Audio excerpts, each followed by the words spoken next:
साथियों नमस्कार। मैं अरुण कौशिक, भारतीय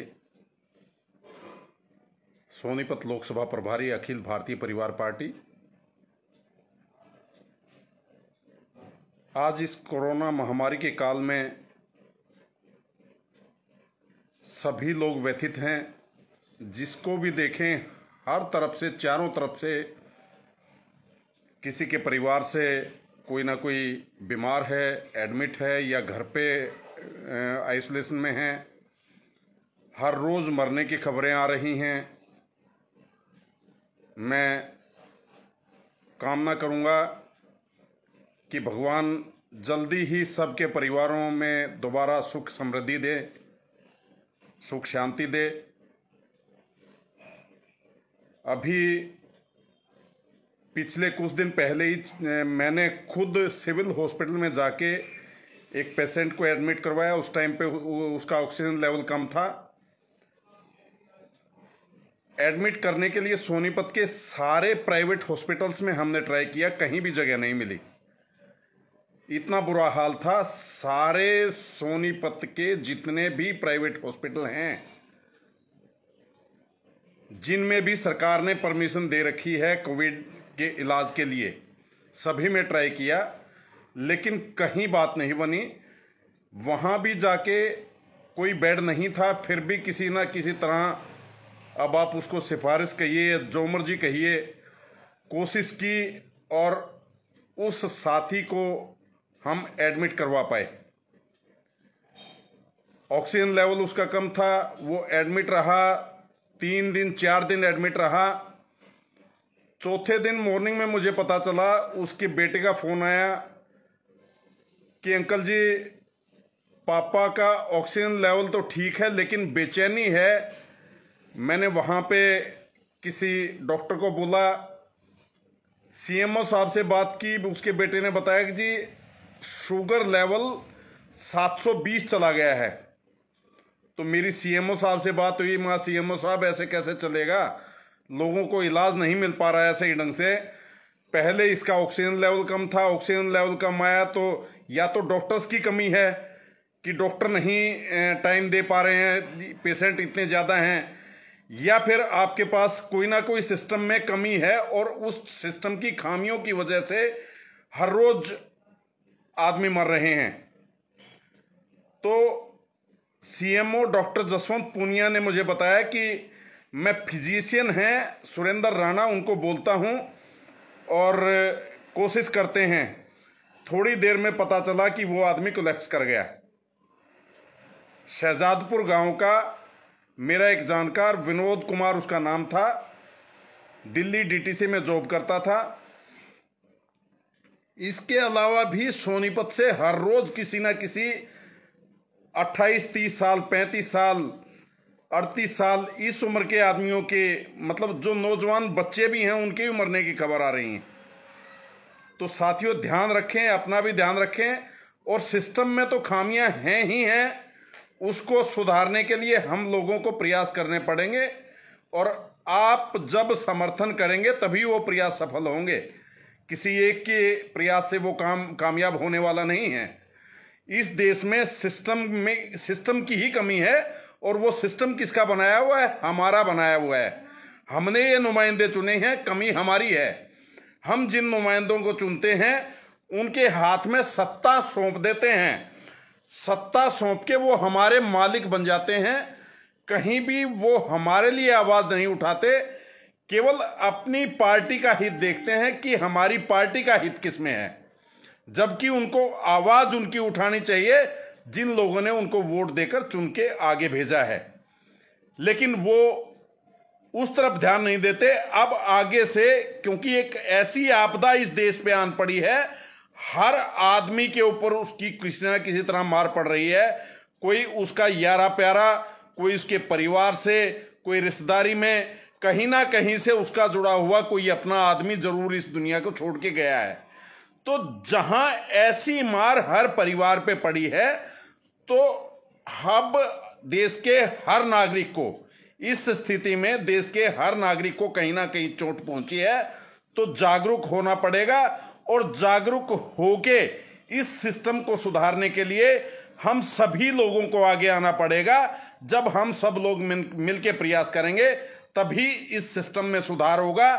पिछले 1 साल में सरकारों ने जहां काम करना चाहिए था, कोरोना महामारी से बचाव के लिए क्या उपाय किए जाएं, उसकी बजाय इन सरकारों ने सत्ता प्राप्ति के लिए कोशिश की कि जिन राज्यों में चुनाव होने हैं वहां हम सत्ता कैसे प्राप्त करें, सत्ता में कैसे पहुंचे।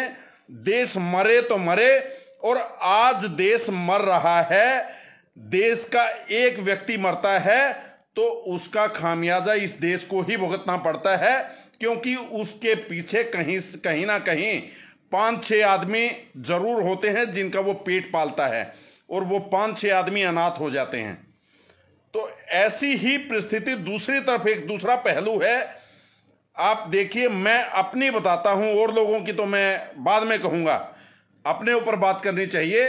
और अंधभक्त जो अब भी नहीं जागे और अंधभक्त अब भी अंधभक्ति में लीन हैं तो वो रहें, लेकिन बाकी लोगों को जागना चाहिए। मैं अपनी बताता हूं। मेरे सोनीपत में 2 होटल हैं, एक मुरथल रोड पे और एक गीता भवन चौक पे। गीता भवन चौक पे मेरे होटल का किराया है 1,58,550 रुपए। पिछले 1 साल से वो किराया मैं किसी ना किसी तरह देता रहा, स्टाफ की सैलरी देता रहा दोनों जगह। लेकिन इस 1 साल में इतना कर्जा हो चुका है कि अब मैं किराया देने की स्थिति में नहीं हूं।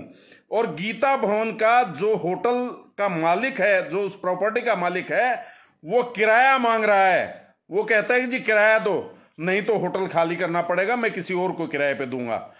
तो इस गीता भवन वाले होटल से ही कम से कम 7-8 परिवार जुड़े हुए हैं जो वहां पे नौकरी करते हैं।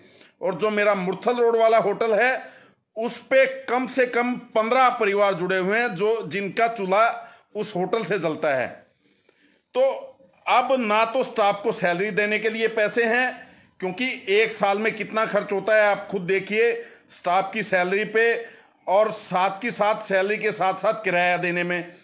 और सरकार को जीएसटी जो देनी है वो भी, सरकार को जो टैक्स देने हैं सरकार किसी तरह ही कोई रिलीफ नहीं देती।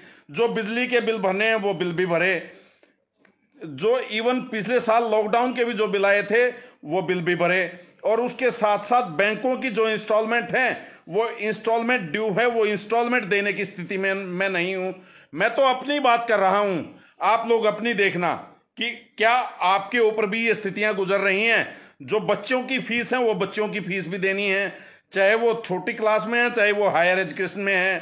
तो जहां इतना खर्चा हर परिवार चला रहा है, हर आदमी इतना कुछ कर रहा है, देश के लिए कर रहा है, वो अब बच्चों को पढ़ा रहा है, बच्चों का भविष्य बना रहा है, तो वो देश के लिए बना रहा है, देश के लिए उन बच्चों का भविष्य बना रहा है। हम तो कल को जिए या मरे हमें नहीं पता, हमारे बच्चे हमारे बूढ़े होने के बाद, या हम बूढ़े होंगे भी नहीं होंगे, उस टाइम तक हम जीवित रहेंगे नहीं रहेंगे जब बच्चे कामयाब होंगे, लेकिन वो बच्चे इस देश के जरूर काम आएंगे। और आज सरकार किसी भी देश का भविष्य जो है उनकी तरफ कहीं ध्यान नहीं दे रही है कि उनकी शिक्षा चले ना चले, सरकार को कोई फर्क नहीं पड़ता।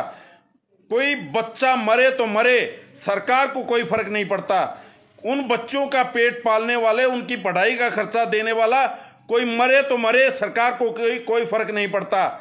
सरकार को फर्क पड़ता है कि उनकी सत्ता आनी चाहिए, अगर सत्ता नहीं आई तो उनको फर्क पड़ता है, और उसके लिए वो 100 ड्रामे करेंगे, 100 झूठ बोलेंगे, लेकिन जो आम जनहित की बात है उसके लिए कोई बात नहीं करेगा।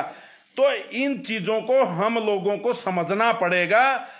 जब मेरे ऊपर ये स्थिति है तो मैं जहां तक समझता हूं, जो व्यापारी हैं इस देश में, कम से कम 35-40% लोग मध्यम वर्गीय परिवारों से हैं जो व्यापारी हैं।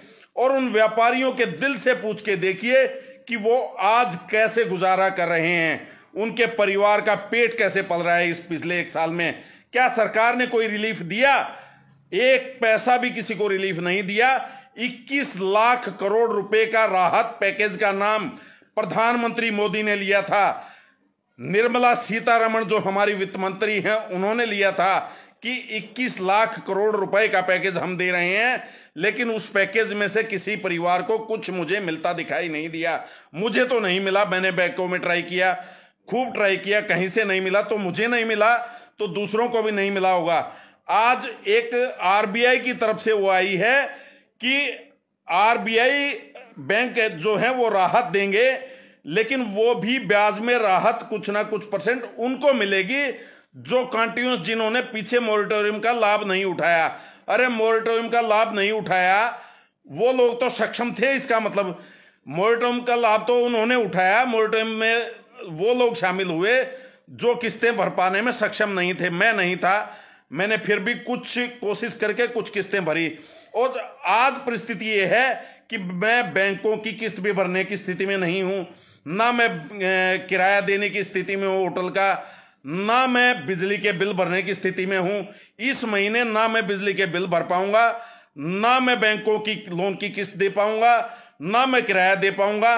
और मेरे होटल बंद होंगे तो इनका जिम्मेदार कौन होगा? और मेरे जैसे इस देश के अंदर अनेकों व्यापारी हैं, उन लोगों पे पूछिए उनके दिल पे क्या गुजरेगी, उनके परिवारों पे क्या गुजरेगी।